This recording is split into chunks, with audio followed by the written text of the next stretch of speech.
help me in welcoming our next speaker, Walter Jess Clifford. Walter is a researcher, a lecturer, and a former college instructor. He is the founder and president and research director of Clifford Consulting and Research in Colorado Springs, Colorado. He is one of the Academy's fellows and one of our past presidents. Please give a warm welcome to Walter Clifford.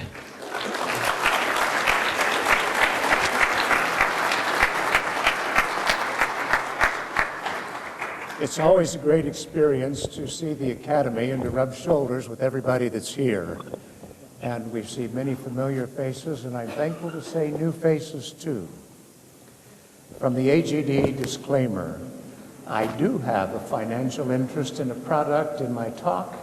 I do own a company offering that service. I do not offer grant monies for any continuing dental or medical education programs at this time. Our past donations have been through the Academy and have been wholly sterile and without earmark.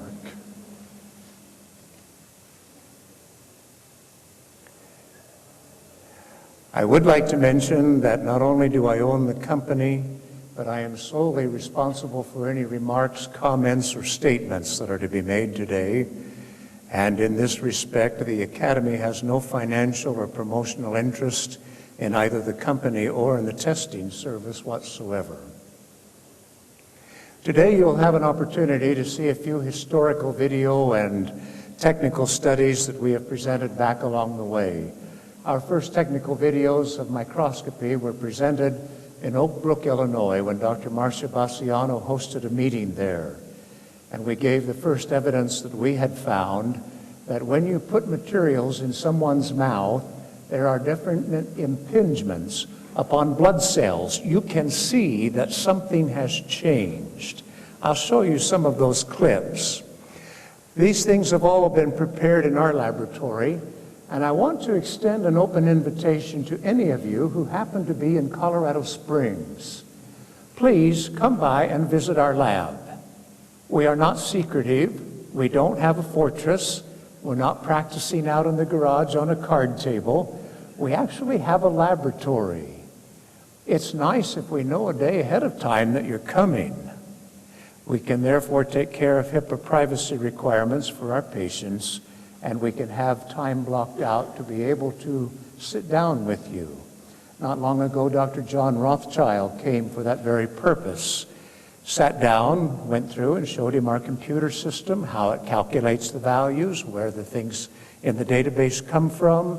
He sat and watched over my shoulder as we ran testing. He sat with me as we printed reports and proofed the data. We're happy to do that for you if you or your parties are in the Springs. Please, again, we always appreciate knowing the day ahead. But if you just happen to have 45 minutes and you want to do something fun, just give us a shout. We're on our way, and you are welcome at the lab. In this particular presentation, we want to look at some blood cell destructive qualities that are induced by materials, alteration of tissue terrain, infective issues, electrogalvanic consequences. And by the way, we have some new things that are new enough that they're not on video yet, and I hope we'll have a future opportunity to share those. But this is becoming more and more critical, and that especially as we move into the degradation of polymers and monomers, which we will speak to in this presentation. Esoteric field effects, biofields, biofilms. Any of you ever dealt with really nasty perio problems and can't figure out where they started and why they won't resolve? Let me show you how they come about and what in the materials causes it to happen in some cases. And finally, restorative material changes in vivo. No, I'm sorry to say that the alloys do not remain pure, and I am sorry to say that some of our resins do not remain stable. Those of you who were at the San Antonio meeting may have heard Dr. Carl Heltzel speak of being able to detect bisphenol in some very popular products where they were looking for it to leach.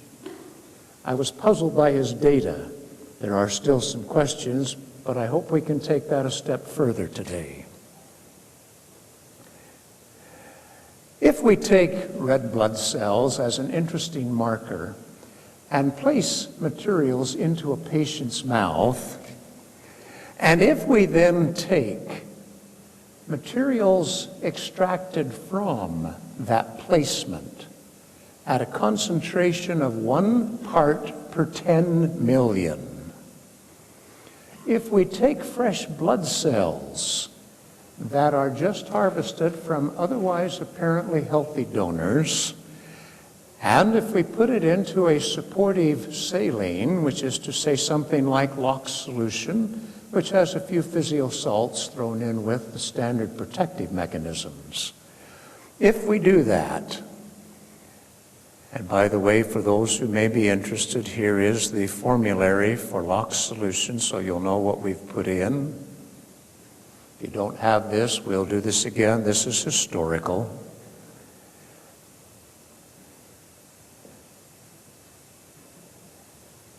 Let me show you some changes that we found nearly 20 years ago that are demonstrable with anything, whether it's an alloy or a composite.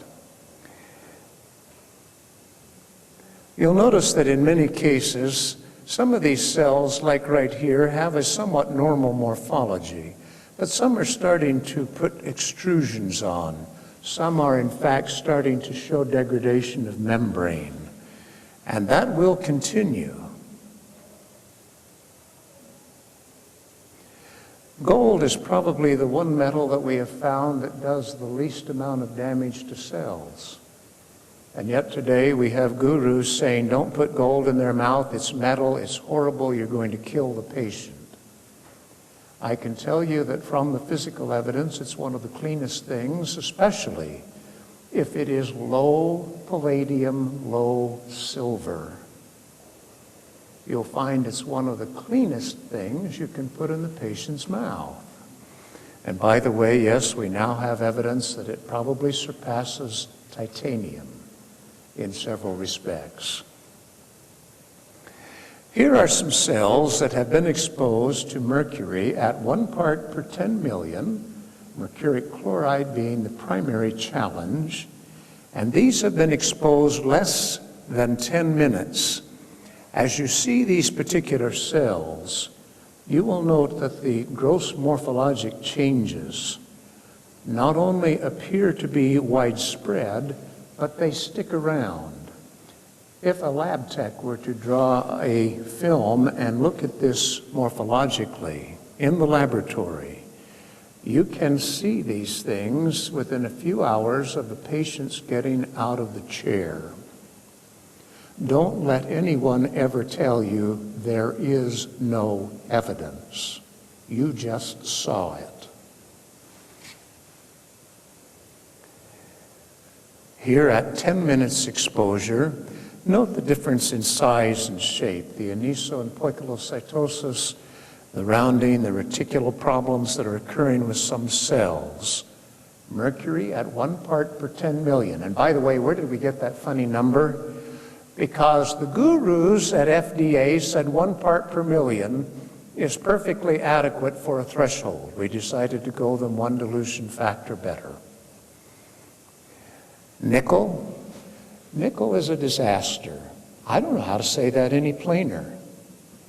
We do see nickel being used in alloys, and we see this especially now that we are doing orthopedic surgical testing. And we do see this especially occurring when we get into a 304, a 307, a 316 stainless that are being used to save money in the teeth.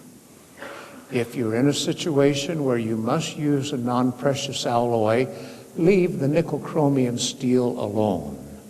Go to a chrome cobalt steel. You can go to a chromium moly steel.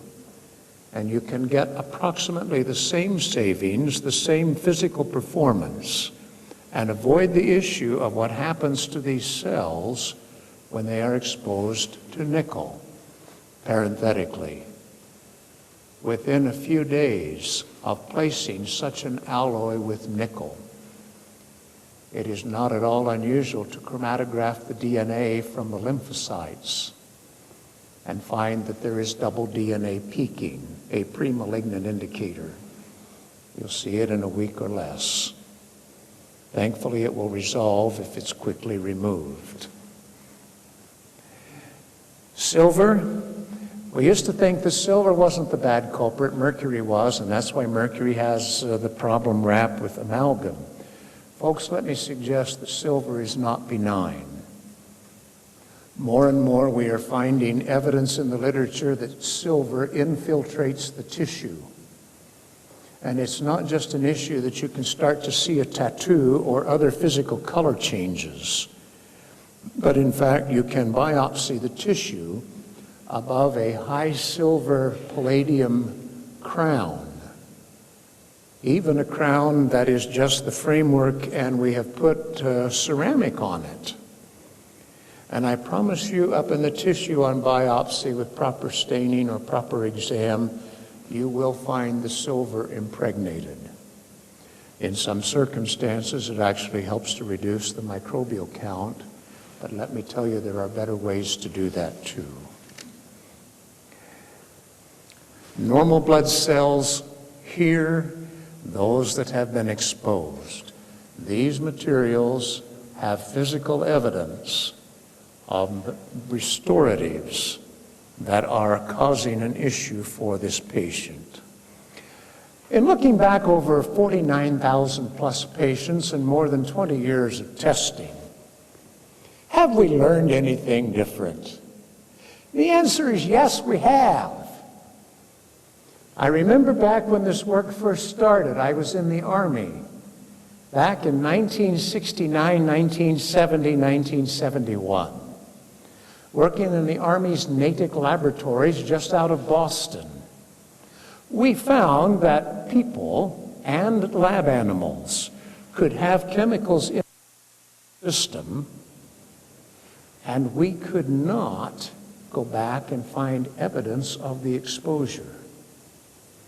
We could not find in a soldier the dioxin. We could not find the botulinum toxin in a mouse. But what we did find was that the immune system is a marvelous indicator that tells us the exposure took place, that it was adverse, and as a flag, it is well, if at all possible, to avoid placing that challenge in this patient again. Those antibodies stick around for a long time. How did we get into dentistry?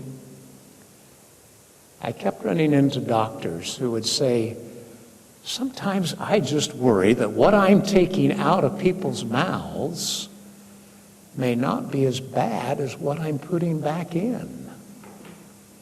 If only there was a way to know ahead of time. The bells went off. We developed a modification of the testing that I had done way back at Natick Labs. And that is the foundation of materials reactivity testing today. I have several good papers that were published out of that era. Let me suggest to you that of the things we've learned, however, over the time that we've been working in dentistry, what are the questions that just keep consistently coming up? And the first one is aluminum. If there's aluminum, you will die before the sun goes down. And we hear these weird stories being propagated by support groups who got a hold of a material safety data sheet, saw aluminum or alumino in the verbiage, and they are now scared spitless to have a composite or a ceramic or anything of the kind. Let me tell you that nothing could be further from the truth. May I suggest to you that there are forms of aluminum that we really get scared about, and those would include aluminum chloride, aluminum sulfate, aluminum nitrate, aluminum phosphate. That stuff is dirty, nasty, it is highly bioavailable, and if your patient gets in it, you'll probably have a good trip to the emergency room in some cases. But what about the silicates? There is more aluminosilicate in a single side serving of fresh green leafy garden salad than will come off an entire mouthful of aluminosilicate crowns in a 10-year period. The plant picks it up as a soil fine. What is sand? What are the fines of the soil? They're made of silicon. They're made of barium and boron, lithium, iron, and yes, aluminum. 2 to 2.5% of your skeleton, normally, naturally, and routinely, is aluminosilicate and aluminum oxide. Don't believe it? Go pull out one of the issues of Grad Walls. You remember that from back in your school days? And look at the composition of bone. It's natural to be there. And so today, we try not to frighten patients. There are some forms of aluminum you have to be careful of, but we very much today try to speak of bioaluminum. I don't know if that's a good term or not, but it fits because this is the aluminum that is not deleterious to health. And from the standpoint of how you treat your patients, some of the companies got wise and they thought, gosh, all these educated patients don't want aluminosilicate. So in their material safety data sheet, it now says silicates. And everybody's happy. Those are aluminosilicates. Occasionally you'll run into some pure silica. That's very unusual. In terms of aluminum, the skeleton is not the only issue, but please always help the patient know that there are some issues that occur with other forms of aluminum, and we do need to be cautious of them. The next thing that we have heard so repeatedly, and I've heard it within the last week, I want all metal-free restoratives. Folks, when you have a cation, what is it? What is a cation? Freshman Chem 101. It's a metal! And you knew that. Could be a metalloid, but nearly always it's a metal. And if you've got all these nice anions like resins and silicate bodies, and you have to have them, nature says there must be cations, and those cations will be metals. I see signs in front of dental facilities. We practice metal-free dentistry. I have to wonder what some chemist thinks driving to work when he sees that sign and thinks, I am not going close to that place. Somebody cut class. There is a vast difference between hard, shiny, reduced metal and oxidized, fully salt-formed metal. But please do not ever tell your patient it isn't there, because it is. And when they find out you lied to them about this, they assume you lied about this and this also. Tell the truth to your patients. Passivation layers. Gosh, you ever heard this mess with mercury? Passivation layers, we're going to coat the mercury with spit and that makes it just fine, you know, there's no danger anymore. Do you know they tell the same story for nickel, for mercury, and for titanium? Forms passivation layer, perfectly innocuous. Those of you who are into implantology, you will note that where we have had medically pure titanium, where we've had titanium vanadium, and more recently, especially in the medical arena, titanium niobium, we now are seeing the arrival of the first implants that are titanium zirconium.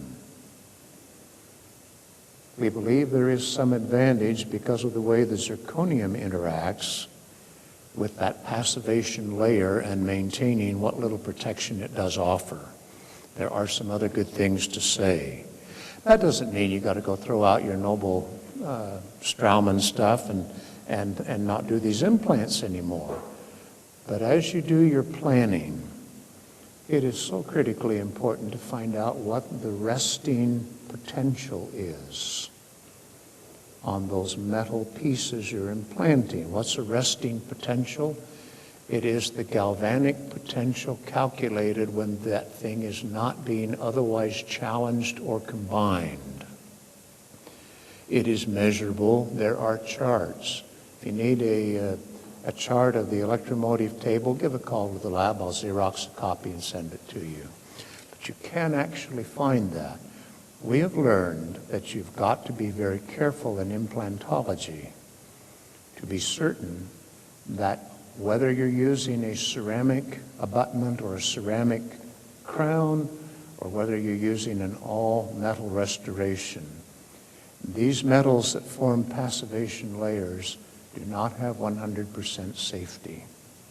Does not mean they're bad, but it means you have to deal with them in a little different way. And finally, metals which migrate to the surface during annealing, such as beryllium. I truly today do not understand why beryllium is still in any dental product. But if you go look at the cheapest of the cheap stainless alloys, there is beryllium. But it's only 0.5%. And in the annealing process, the beryllium works its way to the surface, and you have this intensely rich layer right there. And yes, there are a few reports starting to show up in the literature of frank beryliosis to patients who have had substantial, non-precious restorations done all at one sitting. Degree of sensitivity is an issue that's probably going to bounce around for years. I made a mistake 20 years ago. I wish I could say I didn't do this, but I did. I thought at one time that there may occasionally be a doctor who would want to do longitudinal testing, and I need a quick way to compare between what we saw in September and what I see in January. Has anything changed? And so in the software, I simply slipped in, entered some range data, and beside the basic chemical groups and families, had it put a W for weak, an M for moderate, and an S for strong. We sent reports like that out for several years until I found out that that is not how the data was being used. People assumed that that meant this patient is super sensitive to aluminum. And that was not accurate. I stripped it off. Some today still insist on clinging to that. This is the most reactive, that's the least reactive. When you do qualitative immunology, worlds without end, you cannot extract quantitative toxicology, but some try. In this kind of work, if I saw that something was reacting only weakly and 6 months later it was up to a moderate, I know that channel is active. Doesn't mean they're super sensitive to it. This means that, gosh, there is something going on there. Did you put something in that has that in it? I wish I hadn't done that years ago, but I did, and I'll take responsibility for it. But please understand what those markings meant. Low titers of antibody do not mean you're just a little bit sensitive. We can do a full titration on these antibodies. I can say you have 1 to 2, 1 to 4, 1 to 8, 1 to 16, and so on. And what does it tell me? It tells me you've had a current exposure. What happens when an expectant mom goes in to have her rubella test? We want to know if you've had an encounter with rubella very recently. And so we look at those titers. 1 to 256, wow, you've just been exposed to the measles. 1 to 4, you probably had measles as a kid. Ignore it. But it did not tell me how sensitive that mother is to rubella. Currency of exposure and the quality of the exposure. What is the quality of the antigen? From the standpoint of the presentation today, may I simply say that antigen and antibody combine just like any other chemical. Antigen, antibody. If they are very little here and way, way heavy here, you will get zero reaction because they are not within their equilibrium boundaries. You move them down where they are the same, and you get maximum precipitation if you have a specific antibody. Now, if right here I have a lot of antigen, but very little antibody, and I begin to add antibody to the tube, somewhere over here I start to see a precipitate. That tells me that we are moving into the zone of equivalence. We're not there yet, but we're moving into it.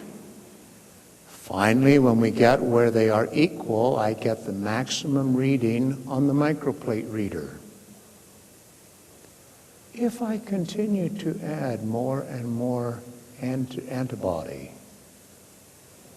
the line doesn't keep going up that way.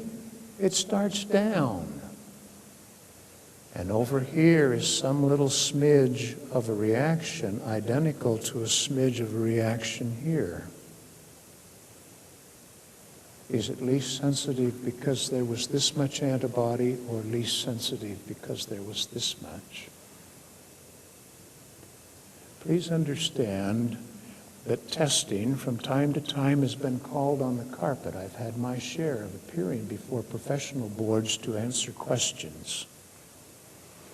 The first question they hit us with inevitably, why do you try to do quantified reactions with a simple antigen-antibody detection? We don't, and this is why. Good. Thank you for coming in. We still get this question, and I have doctors who call up and say, do you tell me which is the most sensitive and which is the least sensitive? No, I don't. There are those out in the field who do. Well, then that's the ones I want to call, because I have to know which is the most sensitive, because I don't want to take any chances with this patient. I wish I could explain you don't always get that chance. But this I can say. Immunology does not violate the laws of chemistry, not even that much. Large quantities of antibody indicate a current quality exposure, and over time, they will drift down. Someday they're going to be over here in the cellar if there's no new exposures to boost it again, and your patient can be radically sensitive to that stuff. Once again, be very cautious of something that's trying to tell you, this is the least sensitive, this is the most sensitive. Silver and palladium, the safest to use in a relatively aerobic environment. If you're picking crown materials, we've learned this after all of these patients. If this patient typically has a highly negative redox along the sulcus, along the other structures of the mouth, stay away from silver and palladium containing alloys. They become very, very electroactive. They will offload, And the patient ends up with things out in the tissues that were never intended by the manufacturer to be there.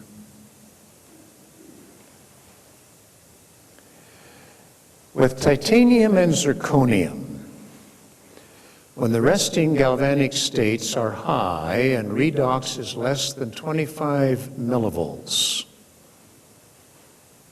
that means it's going down into the cellar, minus 30, minus 40, minus 50.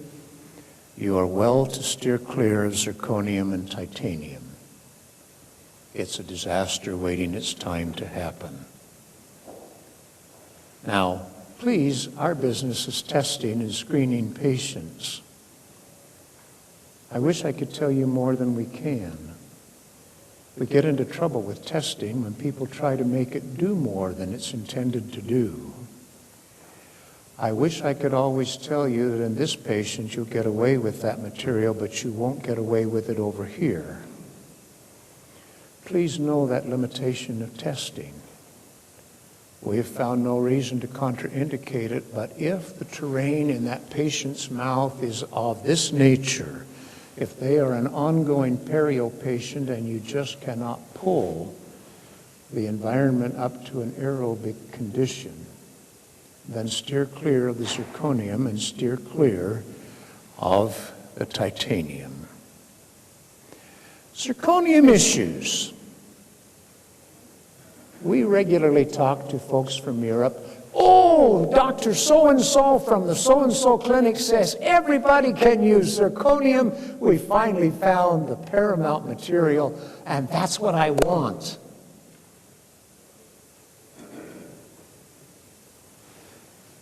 But in the United States, Canada, we show about 8% of the population having sensitivity to zirconium straight out of the hatch. And I think we have finally found the answer to why that is, has to do with culture. Zirconium chlorhydrate and aluminum zirconium chlorhydrate are the anti-wetting agents of choice in nearly all North American antiperspirants. And that, frankly, is what the vast majority of us who choose to wear something underarm are going to wear. In Europe, that is not the case. They wear a straightforward deodorant. What is the anti-wetting agent? It's got zirconium in a very active form. And so if you use zirconium in the fufu juice every morning, let me suggest that you've got more patients who are going to adversely show for it. And if you run into this conflict seemingly between the continent and the North American market, please understand where that likely originates from. Yttrium-stabilized forms of zirconium seem to be the most stable. We're starting to see some ytterbium stabilizers. And yes, we are at this point starting to see zirconium and titanium put together. I wish I could tell you more about that right now. We've seen a few things that cause us to raise our eyebrows, but not nearly as much as with vanadium titanium. And so simply know that in the future, I hope we can tell you a little more about this. Resin-based issues. At the Denton Pulp Complex, when we are bonding resins, when we are etching these structures, we have begun to see some things appearing in the literature suggesting that not only is there long-term damage irreparable, but that we may in fact be setting up a condition which, as someone interested in cell wall divergent and cell wall deficient microbiology, are of extreme interest to me, for the onset of some infective pockets. Not all of the resins are equally benign. We are in the process right now of altering the formulary data of our acrylate channel, of our butyraldehyde channel. There are several others that we are adding additional components to so that we can pick up indications that we may not have been even aware of needed to be looked for in the past. I would suspect if you had this testing done 6 months from now, your results will probably be different than they would be today. And by the way, a fellow that does some intensive biochemistry and nutritional workup analysis for patients happens to be a friend, and I have tremendous respect for his work. Told patients they should not get our kind of testing because patterns can change. I would pose a question to you. Do you know of anything in medicine or dentistry that doesn't change? Have you ever seen a glucose that has never changed in a 6-month period? Have you ever seen any kind of enzymes or hormones that never alter? In biology, change is the name of the game, and yes, these patterns are not eternal. And we have some folks who thought they were. For some patients, we know from longitudinal studies that these things are stable for 10 years minimum. We have other patients where we have seen them change in as little as 6 months. And these are generally patients who are undergoing very severe revision and very severe re-engineering of their diet, of their metabolism, and a number of other factors. The more intense the intervention, the potential is greater and greater that your reactivity pattern will change. Would you remember that I said that? It is true. Biocompatibility implies the ability to function without compromise or impairment. And I'm sorry, that should say without. It says with on the slide. Biocompatibility suggests that for the conditions in the patient at this time, this patient should get along just fine with product X. It intrigues me when people get tested somewhere and then they call and get a consultation somewhere and somebody said, oh, and by the way, all you have to do is use, Diamond Crown and Diamond Link. That's the stuff. And you wonder why they ever bother to go get tested. And by the way, the PEX chemistry of Diamond Crown and Diamond Link are very interesting. Experience tells us after 49,000 patients that you will love it or hate it.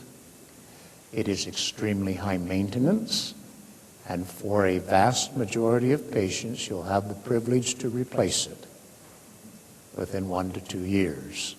I see enough head shaking in the audience. Some of you know about that already.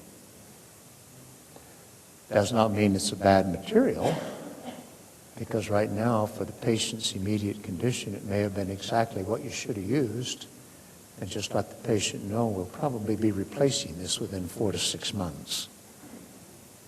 Doctors, if there is one thing we have learned through and through, do not be frightened to tell your patient that this dentistry is not eternal.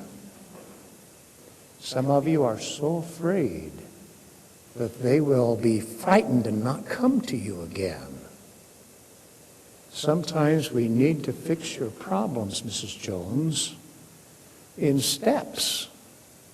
This is what we propose to do. Now, I can do this if you prefer. We believe in informed consent in this office. It will cost more, but I recommend you consider letting us do this. A little difference in thinking.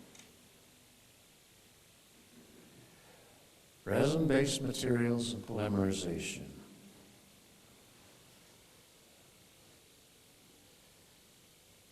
I wish I had $1 for every call we receive each week. My doctor told me you know all about bisphenol A and told me to call you up and have you explain it to me, and I'm here for that explanation now.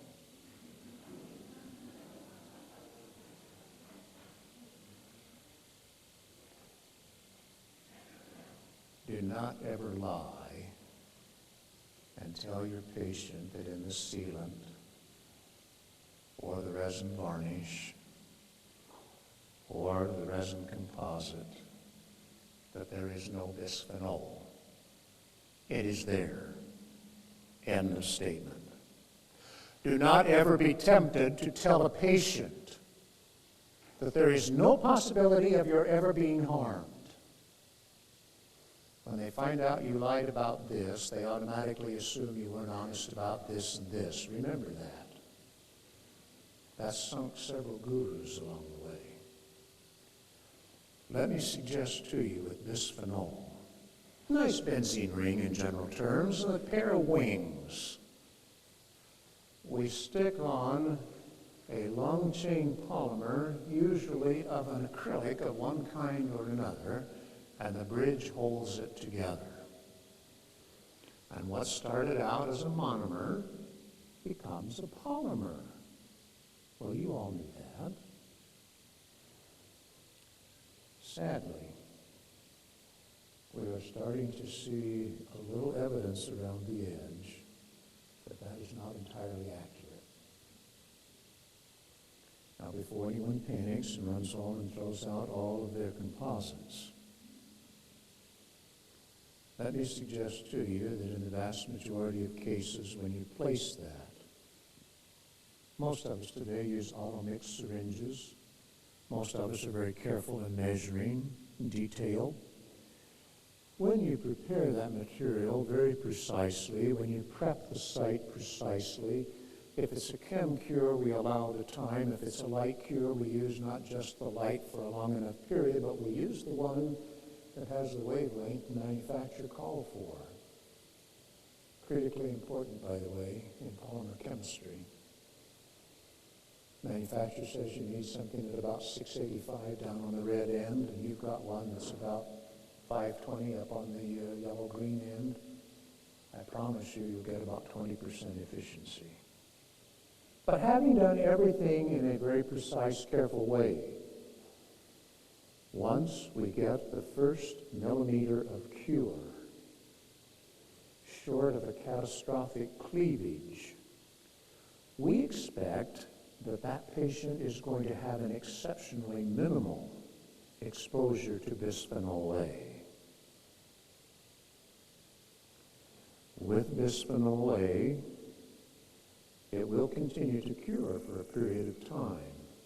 What we have sadly learned, and this started with Dr. Helsel's report in San Antonio, couldn't figure out where he was seeing this bisphenol show up from. I asked Carl, is this stuff fully bound and you're simply acknowledging that it's there as part of a macromolecular structure, or is it bioavailable? Does it have binding sites that can hook onto something? And at the time, Carl couldn't answer the question. That was still work in progress, and I don't know what that progress may be today. But as we started digging, pondering what he had reported, we are sadly finding that we do have some resin-based products that undergo monomer reversion. Sadly, one or both of the wings will turn loose. If you are still inside the mass, we have not cleaved the placement. The chances of a massive exposure to the patient are still minute at best. But folks, please be aware, the patient's safety is in your technique, in your care, in your precise work, and in the extra steps you take. Do you use the dam or a comparable protection? Do you supply fresh air to the patient? Our exhibitors out here have some great air removal systems with filters. Go look at them if you don't have something. Folks, everything you can offer to the patient minimizes the exposure, but please be aware that some of our resins are not as stable as they have been made out to be. The studies are focusing right now in Europe primarily. We have a couple that have crossed over to the University of Michigan. We are following those very carefully.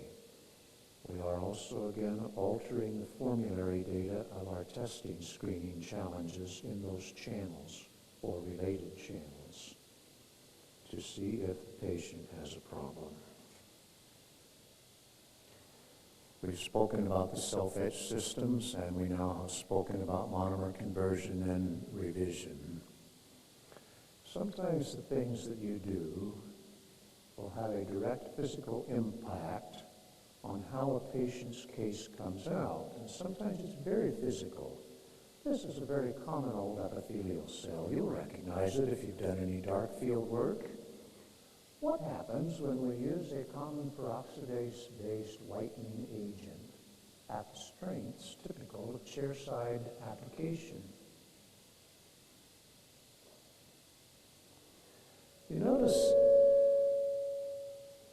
notice that right down in this area, we're starting to get some precipitated structures that were not present before? Peroxidase-based and carbamate-based materials have been introduced against these particular cells less than 10 minutes.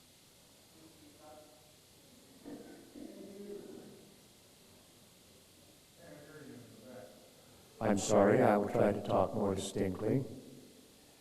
As we follow these around through approximately 30 minutes, let me just show you how those same epithelial cells continue to change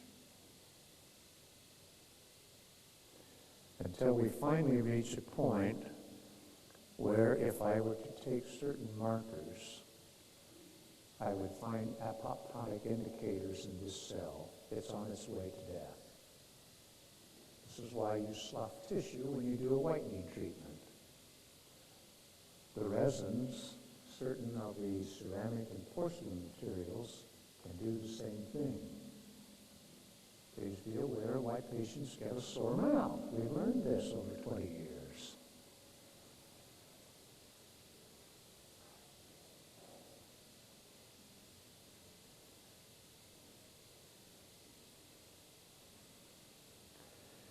Now with microbial stimulation, changes in the pH and osmolality, changes in redox. Folks, what we were after here is to show you what may be happening as the conditions of the oral cavity change from one time of the day, one part of the cycle of the day to another. Now I'm going to skip through because we're running a little bit late on the schedule, but let me just bring you to some very peculiar microbiology. These were not seen in a given patient until such time as certain resin placements were made, along with a certain gold alloy. As you look at those things, they do not look like any common microbial entity that the folks down at the hospital lab would recognize. These forms are, for the most part, cell wall divergent and cell wall deficient.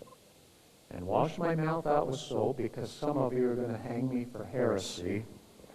I worked with this thing after I finished this slide series, and for all the world, it's a strep.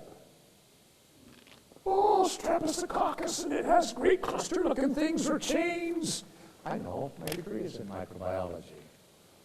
Folks, let me tell you that because of the terrain of pH, osmolality, the solutes, the dryness, the moisture, etc., you will have changes that take place through the day, and a few have even gone so far as to suggest that the prophylactic treatment in the morning, when you're preparing for the day, may not ought to be the same material you use in the afternoon or the evening. Just a thought. Again, you'll forgive me if I jump through some of these because our time is nearly finished.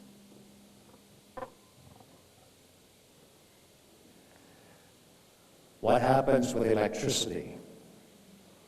Some of you will have seen a few of these clips if you attended the Academy meeting in Naples, Florida.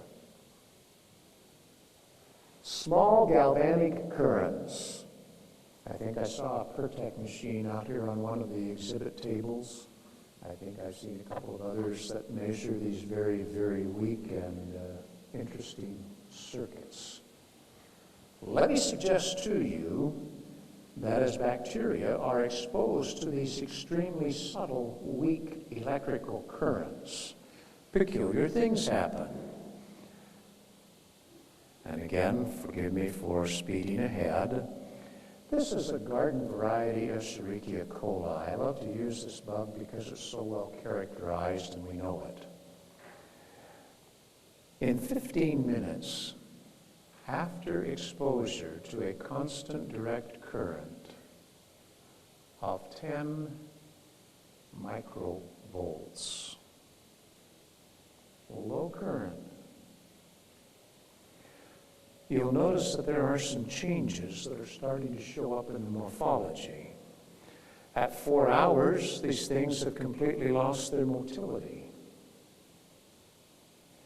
At 12 hours, they start to do branching that is very peculiar. And at 18 hours, many of these same organisms are not even recognizable anymore if you were to pull them out and attempt to do traditional culture work. In addition to the electrical fields, what about transmitted fields? I like to call them esoteric.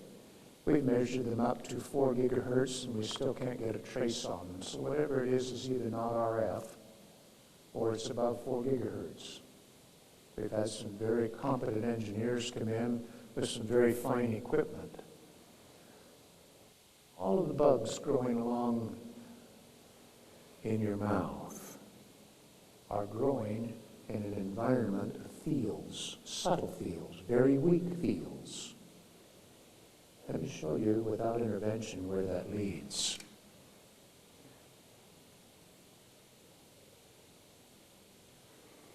Baseline E. coli you have seen. 5-minute culture, 10-minute culture, we have seen a little of this, and I'm speeding through it. 3 hours, we start to see some branching in the presence of subtle fields. In 12 hours, we're starting to get things over here that, my word, have little bearing at all to the original strain of organism we were looking at. Within 16 hours, we start to see these things, which Enderlein refers to as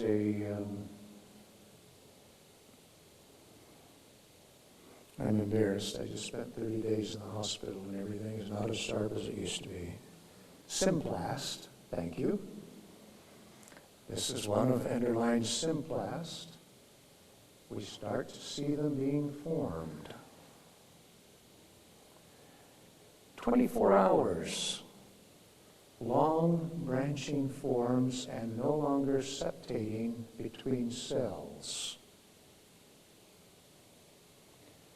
36 hours. Do you see this thing? Gets a little bigger as we go.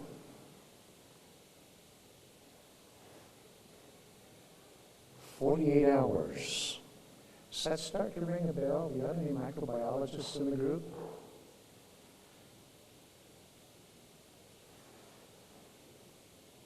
Welcome to a good old-fashioned biofilm. The same thing you try to irrigate away, that you try to irradiate away, that you try to laser away. And how did it come to pass? Because of the little subtle galvanic cells that form in the mouth, especially when we have some dissimilarities. We have induced fields that are no longer well controlled, and they began literally transmitting. Now, we've cut a lot of things out here today because of time. I would suggest to you that in all that we can say and do today in materials, materials science is in a state of flux and change. I dare to say within a few years, amalgam is going to be probably still an issue. I wish I could say otherwise. I don't mean to be negative. But the way you apply materials and determine materials to be used is not going to be what the rep said to you when he came and left all the samples for you. You're going to need to do some measurements and some analytic work. If not 5 years, I'll give you 10. Our testing is morphing to match that, and nowhere has that been pushed faster than by the orthopedic surgeons. The dentists are very docile about some things, but let me tell you, the orthopods are not. And as we are building that database, as we are cross-referencing the work, we believe that testing yet has a tremendous future. I am so grateful to be part of the IAOMT. I'm grateful for the mission of this organization. I'm grateful for the things that you have been dedicated to. And now my time is up. Jan, thank you. But in thinking back over 20 plus years with the Academy, I came across something that I wanted to share with you. It is a paraphrase. Someone much wiser than I. This statement is attributed to an ancient American prophet by the name of Moroni. I paraphrase. O ye pollutions, ye hypocrites, ye teachers who sell yourselves for that which will canker. Why have ye polluted the profession? Why do ye not think that great is the reward of taking upon you the name of truth? Why are ye ashamed to take that name upon you? Why do ye not think that greater is the value of a happiness that never ends, having applied the healing touch of your hand to your patients with materials intended to be constructive and uplifting to their being, to cause no harm, than a misery